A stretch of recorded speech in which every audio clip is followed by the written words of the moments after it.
Welcome, folks, to Apples and Oranges. It's a podcast you can see on your screen. I'm one of your many hosts, Matthew. And I am the other host, Jack. Welcome to this podcast. With us, we have an amazing guest. The wickedly talented, the very funny Mike Degen. Yeah, thanks for having me, guys. Really excited to be here and get hot and sweaty with you guys. It's something I've always wanted to do. Of course. I'm so excited to schwitz with you. So this podcast, for those who are new here, who aren't familiar, the way it works is that it's a debate podcast, but it's a silly billy little debate podcast. We debate apples and oranges, some topics that are generated by our handy dandy topic generator. We'll spit out a fun topic for one of us, whichever one is debating, and our current guest. And then we go head to head, pick something from each category, and debate apples and oranges. Now, Mike, do you have any debate experience? Yeah, I went to one Lincoln Douglas debate in high school. Really? Oh. But I didn't prepare. Oh. And so it didn't go very well. I went to the event, it was a Saturday, went on the bus with all the debaters, and I just thought you stood up there and argued. But it turns out you had to prepare and research. So it didn't go too well for me. Oh. I'm sorry. What do you remember anything about like how it went badly? I just remember like you had to have facts and figures. And I didn't have it. You were operating off feeling. Yeah. Which I think debating is really about how you feel. You were aura farming at the Lincoln Douglas debate. Yeah, and so all these nerds were getting on me. Yeah. I'm like, actually, according to my calculations, that's incorrect. Shut up, nerd. Yeah, I went 0 for 3. 3 debates today, 0 for 3. They swept me. Holy shit. They brought you back for more after the first one? Yeah, no, you get put in 3 rounds, and then it's like a standings. And they told me to walk home. Oh my god. Oh my god. So that's my terrible. debate experience. But Nice. my mom was an attorney, so most of my childhood was a debate. Oh, wow. Sure. That makes sense. Likewise, I'm also the child of attorneys, so plural. So I understand the Oh no. day-to-day life is Well, he's is a debate. Because Matt's the child of two attorneys, so they cancel each other out. And so that's why I'm terrible at this. Yeah. I was gonna say I might be outgunned. Potentially. Yeah, I don't know. Yeah. I feel like I've lost to a lot of first-time guests on this podcast regularly, with regularity. How are we keeping score here? Because I don't like to lose. I'm a very competitive person. I take everything very personally. I would say it's sort of a binary win-loss situation. Okay, like we don't do a lot of feeling. ties. You know what? We have done ties. We've had a few ties on this show. We have had a few ties, but they're very I don't rare. play to tie. This is like boxing. The tie Yeah. barely ever happens. It's mostly a win or Okay. loss. Yeah. Okay. And you ask how we keep score. As the moderator, I will be the judge of both of y'all's debates And of character. and of character. And much like you debate emotionally, I moderate emotionally. So, it just all depends how I'm feeling, Yeah, It's a game of chance, but it's also a game of luck. And yet, it's a game of charm. Yeah, it is a game of charm. But wait, so when you would debate your mom, was it about like chores or like staying out later? And were you ever successful in those endeavors, or was it usually? Yeah, I wouldn't say successful, but my strategy was to pit my mom and dad against each other. So then I didn't have to do my chores. And, I could always find the right little chink in the armor. Mm. And dad was very volatile. So I made sure to give him some alcohol before I needed anything to just kind of unbalance the tables a little bit. Would you sort of walk up behind him with like a drink in hands and sort of place it in front of him? Exactly that. And he'd be like, "Would you look at that? A drink." I know you had a long That's day at work, Yeah. No, he's like, "Thank goodness there's a cold beer sitting on the table right next to me where I sat down. What are the odds?" It's incredible. You're sort of like a sleeper cell debater. Yeah, it's manipulative. I can see you're sort of Machiavellian in nature. Oh, it's actually funny that you brought that up. Actually, in high school, my senior superlative was most likely to win an argument in my yearbook. Oh, wow. Yeah. Wow. So your peers have confirmed this.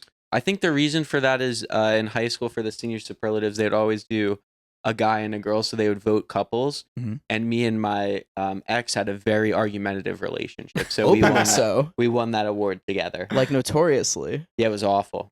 That's so funny. Oh man. Well, I also like the idea that it's like most likely to what was it, win an argument? Yeah, that was the senior superlative. What I like about that is that it implies like there's something predictive about it. Like they've never seen you win an argument, but like we're sure of everyone here, Mike is likely to win one. Yeah, in case the stakes were high, I would go up to plate for the school. Just Sure, in sure. the case. yeah. If you needed to like debate in favor of like not burning the whole school down. Exactly. I was there to save the people, really. yeah. Yeah, like hostage negotiators. Yeah, I was like like, I'm gonna do it. I'm gonna burn the school down. No, if someone brought An a gun, active service. if someone brought a gun to school, they'd send Mike as the first person to interact with them and say, "I'm gonna argue my way out of this." Save the school. No, speaking of bringing guns to school, Oh, one of my good friends got suspended because, as a total joke, he like turned to another friend and said, "Hey, I brought my dad's gun to school today." And it's a great prank. another student walking down the hall overheard that Oh, yeah. and alerted the nearest teacher or whatever immediately. Of course, my friend is called into the office and the principal says, "Did you say this?" And my friend was like, "Yeah, I did say it." The principal was like, "Why?"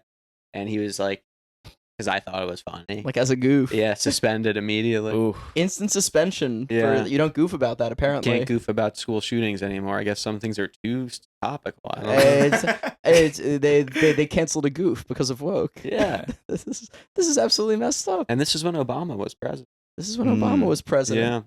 Yeah. Did you know that the Obama family actually invented woke? Did you hear about this? I haven't heard about this. Let me know. They actually invented woke. By the way, I've been loving your hand so close. It's like I'm in a 3D movie. For those just listening, Mike's hand has been hovering just inches from my nose.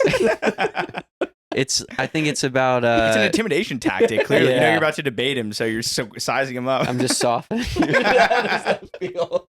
All right, we'll put our hands down. We'll put our Holy hands shit, down. This was heated debate before it even started. Oh my god. Yeah, and It's also- this guy's not talking about the weather. No. This guy's not weathering. No, I haven't showered in 3 days because I want you to smell my pheromones. Oh, that's what I was smelling. I thought we had a gas leak in here. I thought someone brought their father's gun. I tried to bring my dad's bunker buster to school. It wouldn't fit in my car. Oh, God. Oh, your bunker buster? Yeah. I've But heard those have come into fashion recently. Oh yeah. Yeah, for some reason everyone's talking about them, and it's like I guess Y2K fashion is back. Yeah. Yeah, it's all back. yeah. Speaking of back, I'm back with two topics.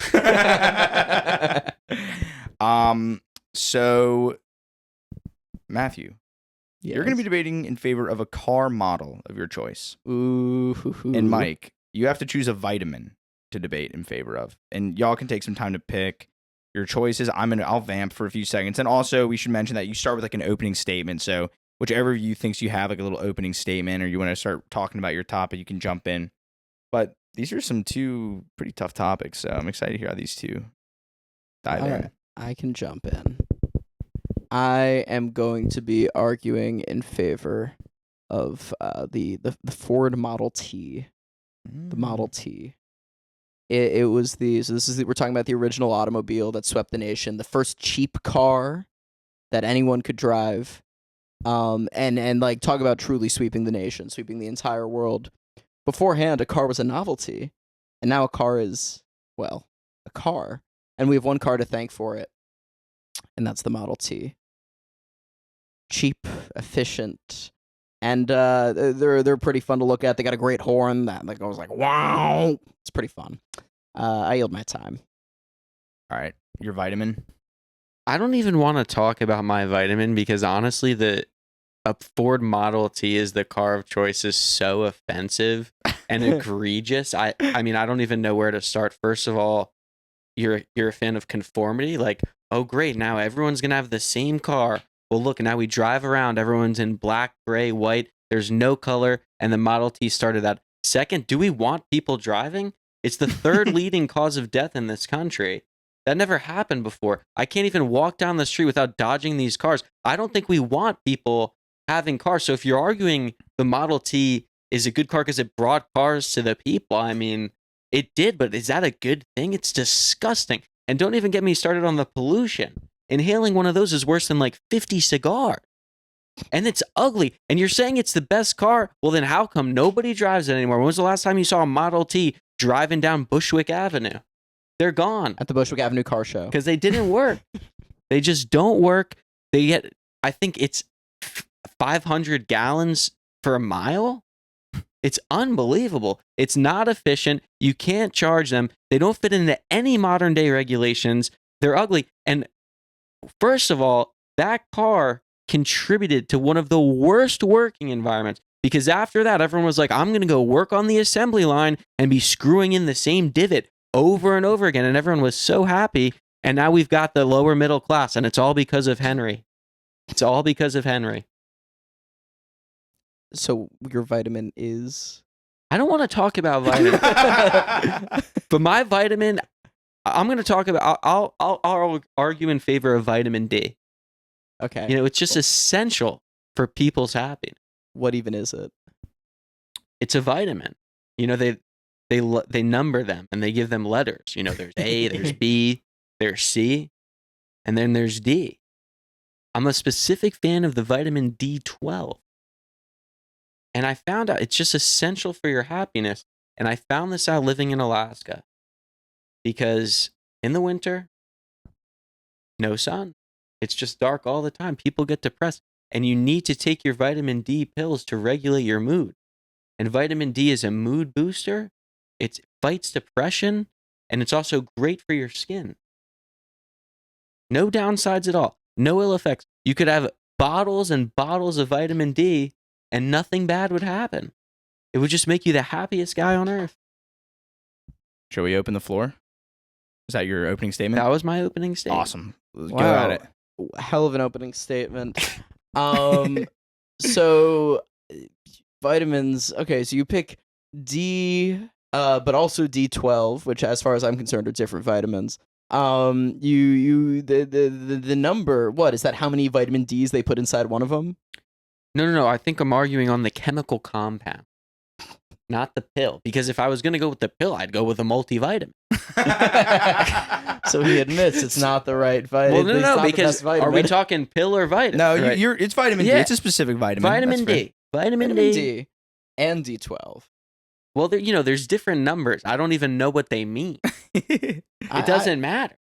So okay, you know, it doesn't matter. It so doesn't matter that you forgot. You almost forgot to argue about in favor of a vitamin. You went straight for the attack. This guy forgot about vitamins. Because it's just a layup. I mean, I get them in my food personally now, but I understand some people don't have a balanced diet, so they need to take their supplements. I get my vitamin D from my fruits and vegetables, but I can understand if you need a pill to take. Why is there depression in this world? I think a lot of it comes down to the Model T. Because people were happy before the Model T, but then everyone was like, oh, I have to drive around. I have to go traveling. So now Yeah. I have to work more and get more money. And before that, people just walked around their towns and had a great life. Yeah, it connected There was the no entire depression. country. There was no depression before the Model T. The Model T did not connect the country. We had these beautiful railroads, but then when they started selling the Model T to everyday people, they didn't invest in the railroads. And instead, we just got roads, big old pavement. It's ruining this country. So you got the railroads beforehand, but there were large swaths that the railroad wasn't covering. That's where you The- get roads. I don't know. I don't think so. You got roads in there. That's where you get roads. The roads were built to connect the everyday person, and I don't think everyday people should be driving. And I think the Model T, it's a creaky car. You ever drive one of those? It's a creaky because car. they're 100 years old. They were innovative. They were. I'm not denying they were innovative, but I'm saying they accelerated just the destruction of this country. I mean, thousands of people die every year. My own grandfather was run over by a car in New York. Was it a Model T? It was a Model T1 too. Oh, so you have a penchant for adding a 12 to the end of what you're arguing about. It's my favorite number. I'm a big numerologist. Oh, tell me, what is in 12? Well, see, the thing is it's 3 groups of 2 squared. Oh my God, you're right. And so when there's 3 cubes, you can build a pyramid. And you know what the pyramids do? They convey information to things we don't even know about. Communicate with aliens. I'm not saying that. I don't know what they were doing, but all I know is 12 it's very special in a numerologist's day to day. I myself am an amateur numerologist. I spend hours on Reddit researching numbers. And what's great about 12 is that you couldn't achieve that with the number 3. Sure, you could just have 3 things stacked on top of each other to make a pyramid, but it's better that those things are specifically cubes. Exactly. It's a thing of strength, those cubes. Those cubes. Because it's like everything's made of cubes. I mean, we learned that when we played Minecraft. Everything's a cube around here. We're talking about 2 squared and not 2 cubed. No, but there's 3 cubes. I don't think the math is adding up, but we don't need to get into this. It doesn't matter. Look, vitamin D12. So sure, if you are living in Alaska, then yeah, it might be, worthwhile to take some happiness drugs. Me, I live a drug-free existence. I'm completely clean. Wait a sec. Test my urine. Taste my urine. Taste my urine, and you'll see it's completely clean. First of all, I'm more than happy to taste your urine. Second of all, you're using the term drug. Totally different than a vitamin. A vitamin are things we get from food, and we've distilled them in a supplement. A drug is things we use purely to make us happy. So the thing is, I don't need vitamins in any capacity. I only eat food that has no vitamins in it. Really? Yeah, that's right. I would love to know your diet. So it's a series of synthetic. It's these synthetic pellets. No, I was on that diet for a while too. Yeah, they come in a box like raisins, but yeah, right. No, rattle around. Yeah, because I have my Monday box, my Tuesday Yes, box. you get it. Yeah. And I noticed that as I was doing that, I just felt like something was missing.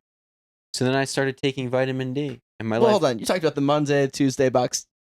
Were you remembering to take your boxes on the weekends? You do have to pay extra. Absolutely. I paid premium. But then they tried to get me for the jumbo size, and I said, I don't want any of that.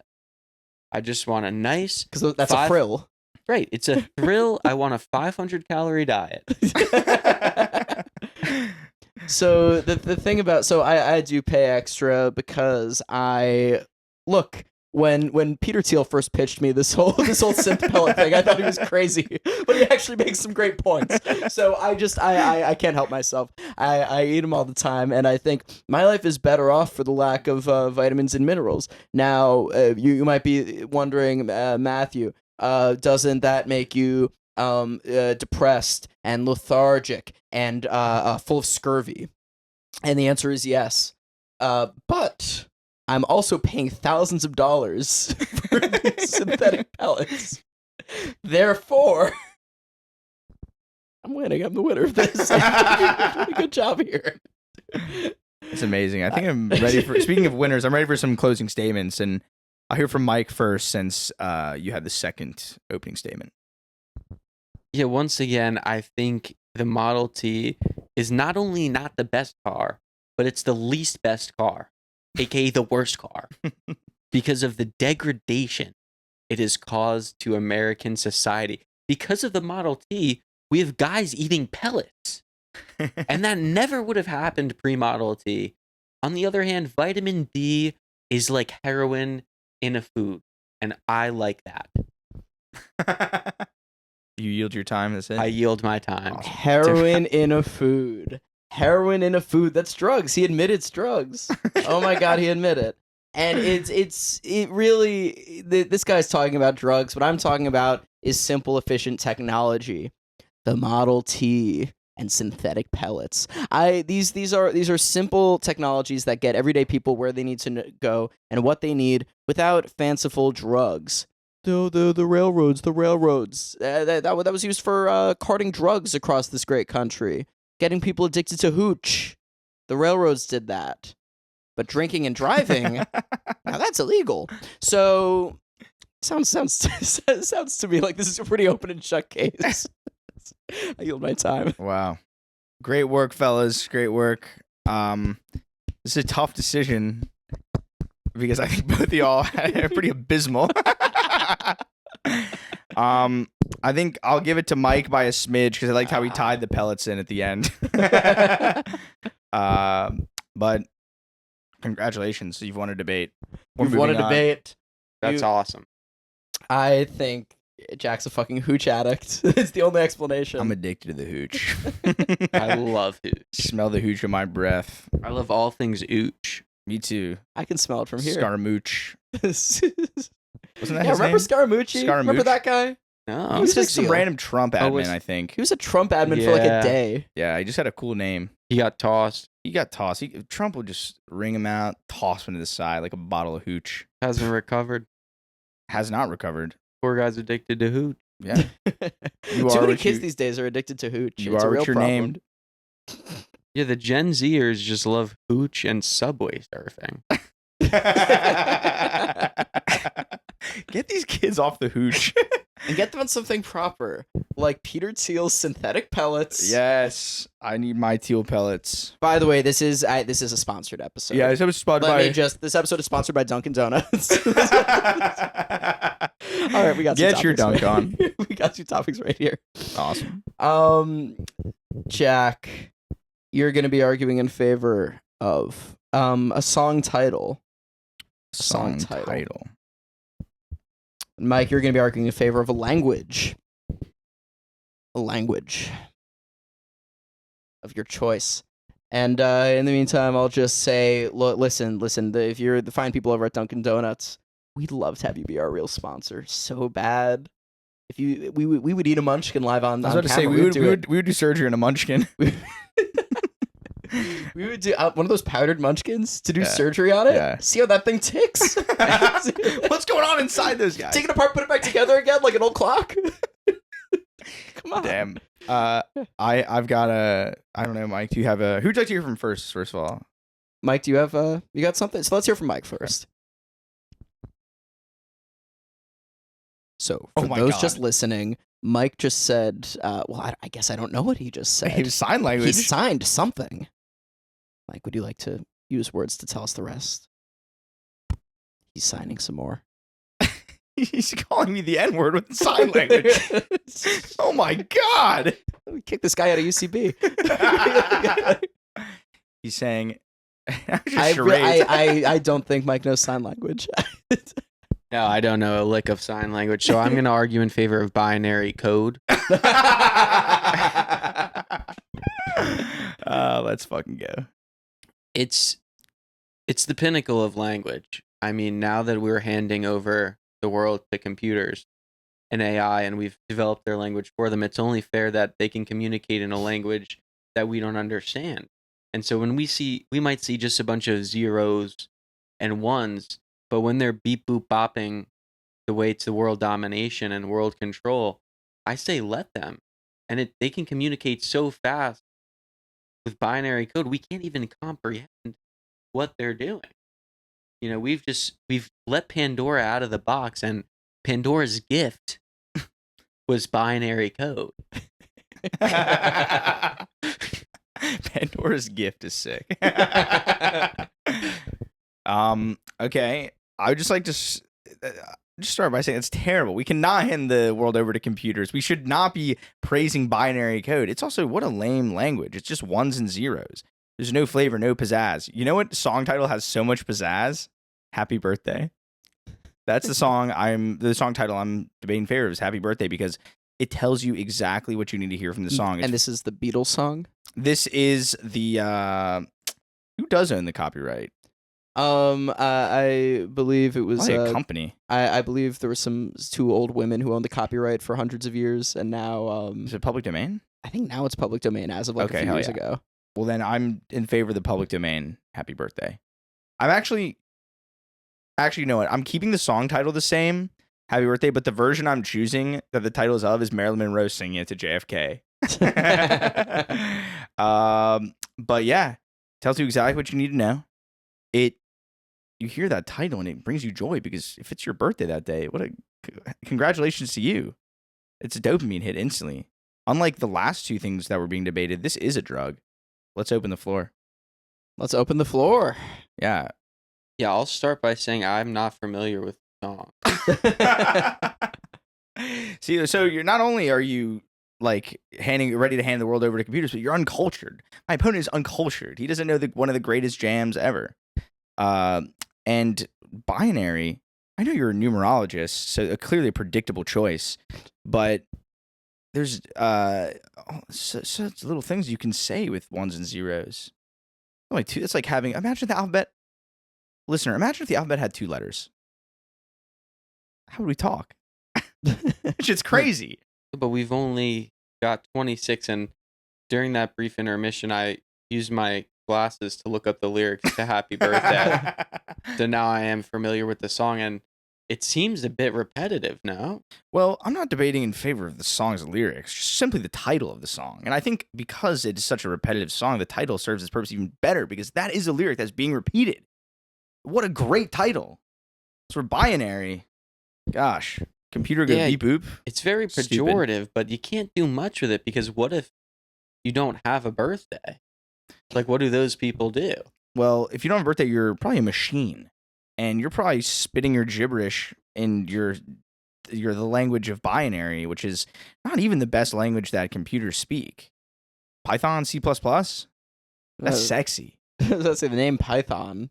It evokes, I think there's a little misunderstanding here. Okay. Because Python, C++, all of those use binary code. Everything is zeros and ones. I thought everything was blocks and cubes. No, a block is a 0 and a cube is a 1. And some people will argue that you can fluctuate between the two, and those quantum guys, they haven't quite figured it out yet. Okay. But everything we know, I don't make decisions anymore. I just let ChatGPT do it for me. And it's all telling me this through zeros and ones. It can translate anything. Wow. I'd like to thank ChatGPT for letting Mike be on our podcast today. Yeah, it told me to come here. I just put my phone, I synced my blood into it, and then every time a decision arises in my brain, a bunch of zeros and ones turn, and it tells me what to do. Unlike Happy Birthday, then if you let Happy Birthday over and over again, you might think it's your birthday every day, and a guy like that would be crazy. Could you imagine someone just being the birthday boy and thinking every day was their birthday? Surely a madman. That's absurd. That's absurd. That's surely a madman. That's a sick man. And look, I would never condone the behavior of a birthday boy. That's crazy. No, who could? No, only probably a computer. But I won't attack the web. What I will attack though is, you saying that someone, maybe the song, okay, yeah, sure, I'll concede, maybe the song would drive someone to madness, but the song title, however, is completely healthy and is perfect. What would you have the title of that song been then? What would you have had the title of that song been? This is a good point, though.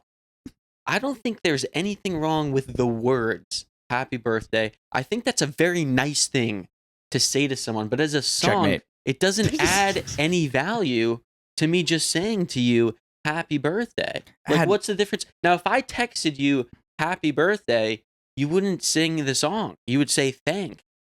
No, I would watch the confetti in iMessage fall down, and I would think about my favorite song, but I wouldn't sing it. And that song is Happy Birthday.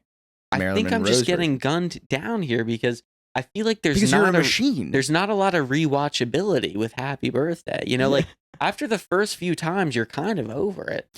I completely disagree. I think that's why you have to have a year in between hearing it over and over again. And when that day comes around, you hear that song, I get so excited. Well, can I ask you something, Jack, Yes. regarding some might argue that what you were arguing in favor of is not Happy Birthday, but Happy Birthday, open parentheses, Mr. President, close parentheses. Oh, true. That's true. But I'll listen to that. I have all my closest friends sing that version to me on my birthday. So it is sort of, because I think we should a lot of, people do Feliz Cumpleaños. It's not necessarily the same thing, but again, it is a version of Happy Birthday. It's a version of the same song. We all like covers. But I'm not here to debate the cover. I'm here to debate the title, Happy Birthday. And regardless of the version, it's the same title. No? No, that's a very valid point. We're here to debate the title. And my idea is it's just so unoriginal. It just picks the only lyric to the song. Like, there is no other lyric for the song because that is the only lyric. Unless you want to call it To You. That's why it's a great title. And I think what you are confusing for repetition and, unoriginality is actually it being so iconic. It appears that it's unoriginal, but really it is so iconic and so good and so a part of the culture. Anything different seems like it's, or any deviation would seem like. Yes. So I just need to understand this. Yes. Are you saying that happy birthday is what the culture's feeling? Happy birthday. That is what the culture's feeling. Culture's been feeling that for 100 years. Is that right? Yes. I think you might be getting confused here. I think the melody is iconic. Everyone likes a. But that's beautiful. Oh my goodness. My God, I didn't know we had a numerologist songbird here. numerologist and a songbird. Oh my God. that melody.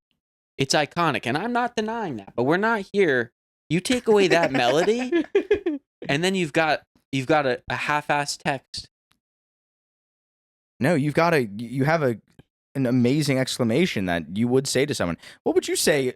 So if it's my birthday and you don't wish me a happy birthday, what's your original way of wishing me a happy birthday? What do you say? I would say, Jack, I really appreciate you as a person and the way that you carry yourself and the way that you speak to me. And as a partner, you're an amazing partner, Jack, and you support me through all my hard times. And it's been great to see you grow over this last year and become the man you are today. And I would go behind your back to Matt and I'd say, bro didn't wish me happy birthday. And I probably would stay out of it. It'd be like, that's your guys' business. I'd turn around and I'd rip bong. Be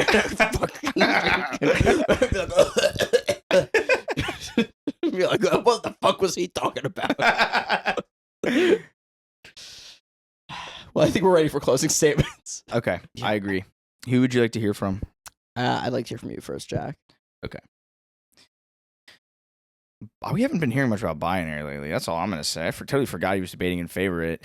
Ones and zeros. There's only 1 0 I see. And I yield my time. No, I feel like I've been losing an uphill battle here because arguing against happy birthday, which is just so simple. It's not beautiful. It's not ostentatious. It's just, it's moronic. And so there's nothing to argue. You could have chose Espanol. Excuse me, por favor. I could have chosen Espanol and Diablo poco. A mí también. 010001101101011001111. How about that? He's freestyling now. He's gone mad. Because no, what I'm saying is, and we didn't get to talk about it as much, but just versatility and the ability to be anything and create new zeros and new ones out of nothing. It's just the possibilities are limitless, and there's no other language like that, frankly. Okay. Wow. I do think I have to give this to Jack. Yes. Let's go. I think you picked a topic that was so boring you forgot to talk about it. Could have chose Ig Peyanle. What is that? Pig Latin. Holy shit, this guy doesn't speak Pig You know Latin. Pig Latin? No, never. It's where you do It's what the cops do over the little intercoms. Is that true? Oh, I wish. I think we got time for one more. We got time for one more? Okay, let's have at it then. We totally do. We totally do? Totally do. Yeah, I feel like we've been keeping it rather we're brief. keeping quick. We've been keeping it punchy. We've been moving quick. Oh, yeah.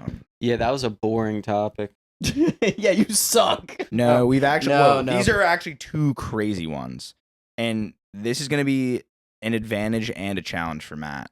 Love it. Your topic is movie, and Mike, animal, an animal of your choice.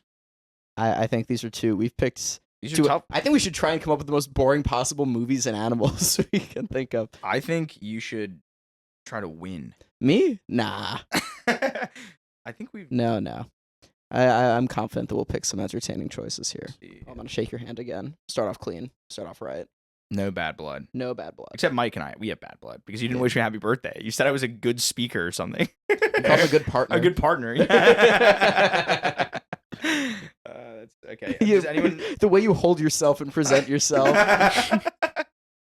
Do y'all have any idea yet? Or? I got one. Okay, One sure. came to mind. Just an amazing, great movie.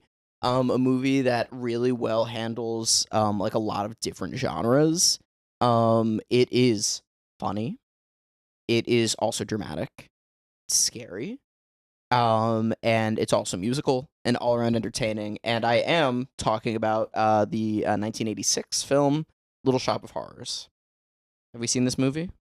Has anyone here seen this I've movie? seen that movie. We watched Little Shop together. It's with Okay, Rick yeah. Moranis and the big plant. Little Shop of Horrors. It evil. caught my eye because I got the plant from it right over there. Little DIY thing. Can you show this guy? Sydney, my GF, and I. That's right, audience. Holy Fucking shit! Hard taken. launch the GF on the pod. Hard launch after being together for 2 years. So this is we made this thing. So this is the plant from Little Shop of Horrors. We made this. You can enjoy that over there, and I'll put this. Very impressive. Thank you. Oh This is- God, he and just. the tongue fell out. Oh fuck! It's this. How will he give sloppy now? All right, this thing goes away. Fucking Oh broke my it on gosh! camera. So Little Shop of Horrors, it's just a great movie. It's hilarious. It's a musical parody of 50s B movies, so it has its core in the rich history of film. It's poking fun at it, but it's not. It doesn't act like it's better than it. It's like a very sort of affectionate parody. But it's very original in its own right. And it's full of hilarious people. Rick Moranis, Steve Martin. Excuse me. Cameos by Bill Murray and Christopher Guest and John Candy. What's her? Why am I blanking on the name of the lead actress? But she's amazing in it. Vincent Gardenia, from Moonstruck, is in this movie. It's a wonderful film, and and all of the music is fantastic, and I can get more into it after, but I'll leave it there for now. Yielding my time. Sounds like a great movie. One animal that I think we can all agree is just an incredible animal is the cow. Just the way it provides, it's very sweet. Just chilling. It has an ideal life. Just munches on grass all day. Gets to roam around outside. Gets to suck milk from the nip. Just very pleasurable existence for the most part. Very sweet and peaceful. And it's definitely an animal that I aspire to be. You know, if I could just roam around outside and eat grass all day, I don't know about you, I'd be a very happy guy. So a cow is not only provider to us, but an inspiration, really. It yields my time. Thank you. First of all, I'll say I think that was a strong choice. I'll just say it outright. I think that was a strong choice on your part. Because a cow is a great animal. But there are some drawbacks. I'm noticing some drawbacks. For one, cows are actually responsible. Cow breeding, all the lands we use that we feed the cows, and then also the slaughter of said cows. The whole cycle of keeping cows that we have in this country is extremely like not environmentally friendly. The farts from these cows creates like methane, like more methane than human farts. These are some nasty farters that you're arguing in favor of. No, it's true, and I'm by no means arguing for the human treatment of cows is abysmal. But personally, I rip ass. If a cow does too, so be it, you know? But I agree with you. The human treatment of cows is horrible when they're such peaceful animals. And just so you can have your burger, we just slit their throats over and over again. Over and over again. But I think you're arguing in favor of cows just as they live, just in the wild. Exactly that. I mean, I just want to graze and munch on some nice grass, maybe fart a little bit. I think there are a lot of better animals out there. For instance, any animal that I view an animal as lame and unable to sort of meet the standard necessary for a good animal if it's tippable. I think these cows, they're too tippable these days. You can just tip them right over. No problem. I don't know. Have you personally tipped cows? Because I've tipped many a cows. And let me tell you, you really have to grab them by the balls now. And it's not a pleasurable experience, Matt. So they've really kind of developed a affinity for tipping, and they love it. My issue is I go up to a cow and I suck right from the udder, right, as you do, and I suck right from the udder, and then I'm about to leave, and all of a sudden there's an iPad in my face, and it says tip 15%, 20%, 25%. I'm like, am I supposed to fucking tip you now too? First it was the baristas and I said nothing, but now it's cows. No, you're right. Tipping culture is out of control. It's out of control. It is completely out of control. And that's why personally, whenever a tip presents itself on the screen, I hit no tip as a protest to the culture. So I'm anti-tipping just like you. I don't want We're exactly the same. I don't want to be tipping any of these guys. Yeah, when I go to a restaurant and then they're like, you know, and I'm a big spender. You know, I spent $300, $500, $1,050 on beef bourguignon and the like. And I go and they say we you know, you need to tip. I was like, you too? I need to tip the waiter also? This is fucking absurd. It has gone so out of control. I actually have a question for both of you. What happens when gratuity's included? How do you get your money back? I steal. Oh, 100%. I steal the silverware if I can help it. I've never bought silverware. And I have a full set. A full set that's been assembled through stealing silverware sets. Just for like other tables that are preset, you know? The cloth napkins. If I've never used a paper napkin in my entire life. Yeah, that'd be Who disgusting. would do that? That's horrifying. I would be mortified if I were caught using a paper napkin. When I see someone using a paper napkin, part of my stomach turns inside out, and I feel sorry for him. I really do. You got to feel for him, you know. And just to loop back around to sort of some commonalities between our beliefs, because we do see eye to eye on a lot, but we also disagree on things. For instance, I think the movie Little Shop of Horrors is better than Cows. You think Cows are better than Little Shop of Horrors? Such is the extent of our disagreements, typically. But I would say something, you know, similar is I think Little Shop of Horrors really gets to the heart of the issues in the world of Cows, and that is the world of butchering, the desire, the bloodlust, the need for more meat, more blood. That's in the movie. And in the case of, and of course, cows and the way we consume them, but then also cows themselves. They're always like, more grass, more milk. When will it be enough for you guys? And then you're asking for a tip? You know, I get it, Matt. I do. I can understand your point of view, but Little Shop of Horrors, I mean, when we talk about wanting more, who wants more horror? We've got enough in this world. And the Little Shop of Horrors, when people saw that, when they left the theater upset. Some were very thrilled, some were happy, but a lot of people were upset. I couldn't even get through the movie. Couldn't even get through the trailer. It just upset me too much. Too scary. It was too scary, and so I don't know if I want art that makes me feel that way, as opposed to a cow when, you know, I like to hang out with them, but I know when enough's enough. I know when enough's enough. I think, you know, we need horror as sort of an outlet, you know, in this day and age to sort of see something that is so different from the horrors that we face in real life. And it doesn't ignore the existence of horror, but finds a way to make horror more sort of entertaining and palatable and different. And what I see cows, I see just a real life victim, and they are the ultimate victim animal. The reason they've been chosen to be beef, the reason they're eaten en masse is because it's easy, because they make it easy for us, because they don't know how to defend themselves, because these are the cows that don't have horns. They can't fight back. And I think if evolution like dealt them that hand, then that's like what they deserve. I mean, again, you're taking a very Western view of cows. There's a small religion in, I believe it's Azerbaijan, where the cow is the ultimate deity. Because in the mountains of Azerbaijan, I'm buying it. Continue. there was once a cow that came down from the mountains and started speaking fluent Arabic. And it revealed to the people that they would be protected as long as they followed certain rules, including not eating cows.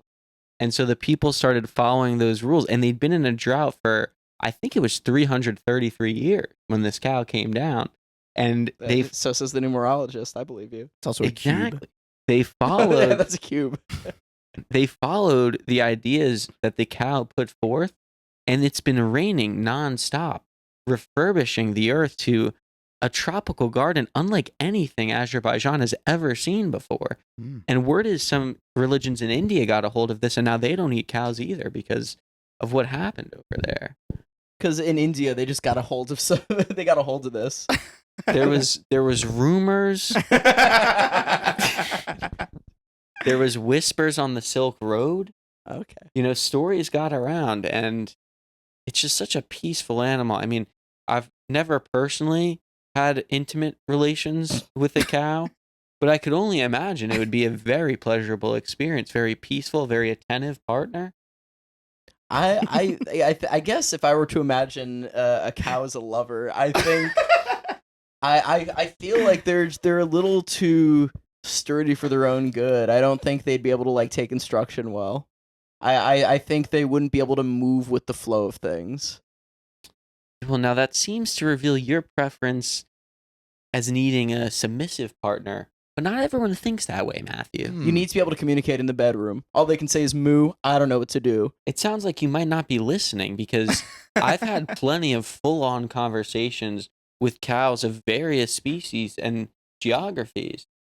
Some of the Peruvian cows, they were giving me this herb that I kept chewing, and I was communicating. We had full-on conversations. I wrote multiple dialectic books about it, and I even found a gold tablet buried just because of what the cows were telling me. So I think maybe you need to refocus on how you communicate with these animals because they are they're a better listener than my girlfriend.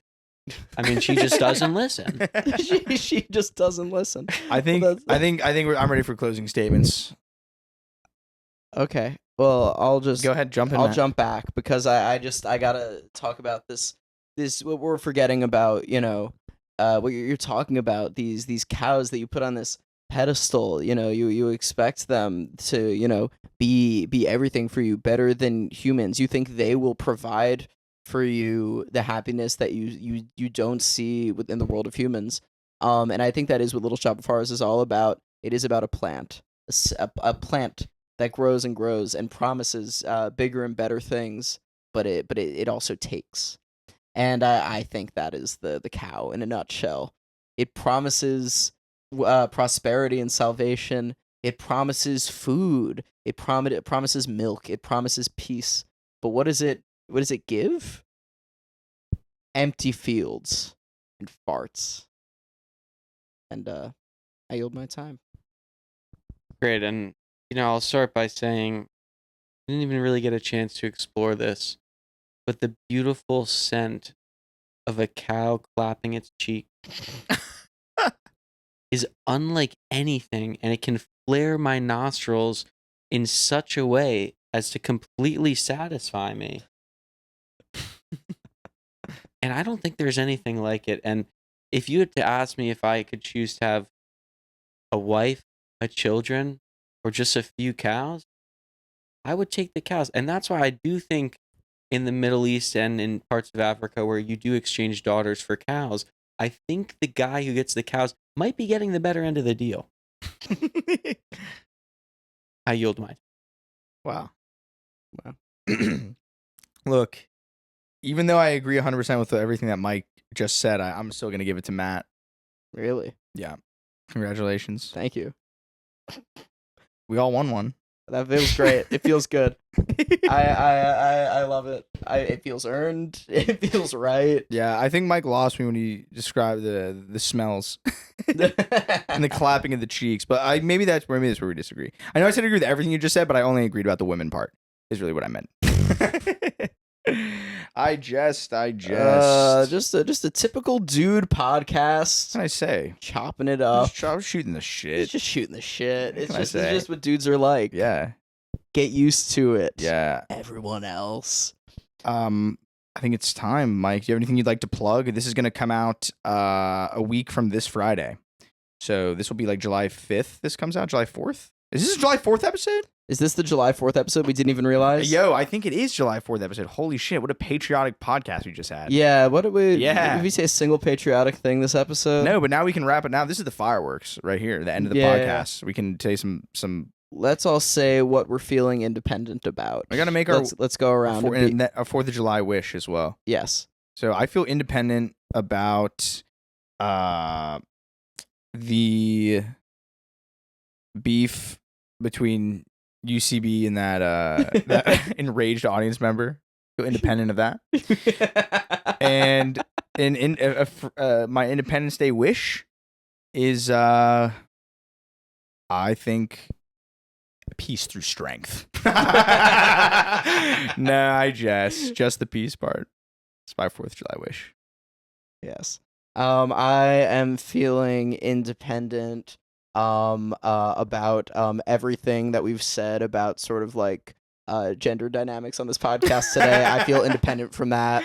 And I feel my Independence Day wish is for to see fireworks over Tehran, but in a good way.